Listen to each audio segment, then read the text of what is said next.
What if everything you've ever wanted came after everyone gave up on you?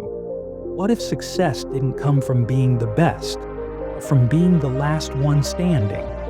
This is the story of a man who failed 39 times, but his 40th try, it changed everything, not just for him, but for thousands of others. David Miller wasn't someone you'd expect to succeed. He wasn't top of his class, wasn't popular, wasn't gifted. He was the kind of guy people forgot about after he left the room. He grew up in a quiet town in Nebraska with one loud dream: to build something that would actually help people. He didn't want money. He didn't want fame. He just wanted to create something meaningful.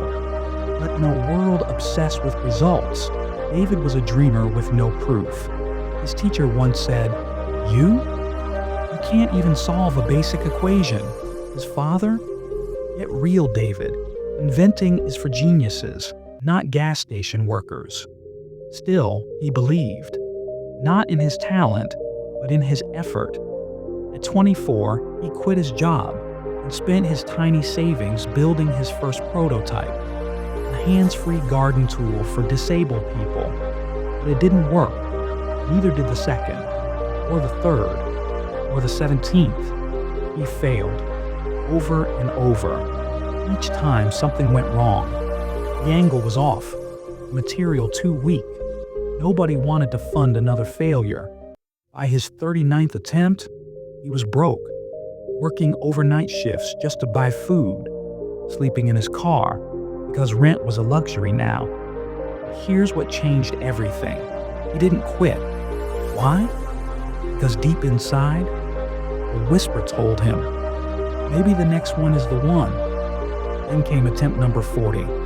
This time, he simplified the design. He focused on ease, not perfection. He tested it with his elderly neighbor, who struggled to garden after hip surgery. And when she used it, she cried.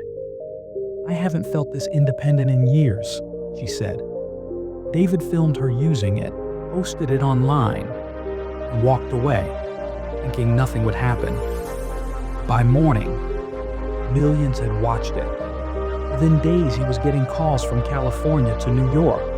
In weeks, orders from 12 states. In 6 months, an investor. In 1 year, his product was featured on national television. Today, David runs a $1 million company. But that's not the win. The real victory? He now travels across America, speaking to students, janitors, moms, veterans, anyone who thinks they've been forgotten, because he knows what it feels like to be counted out. And he also knows what's possible if you just don't give up. Sometimes, the only thing standing between failure and breakthrough is just one more try. Success doesn't always come to the smartest or the fastest. It comes to the most disciplined, the most determined, the ones who show up again. The 40th time, it might be closer than you think. If you've ever felt invisible, unheard, or not good enough, let this story remind you you still have another try in you. Subscribe for more stories that speak to your fight, not your failure. And comment below, "I won't give up before my 40th." Because someone out there needs your story too.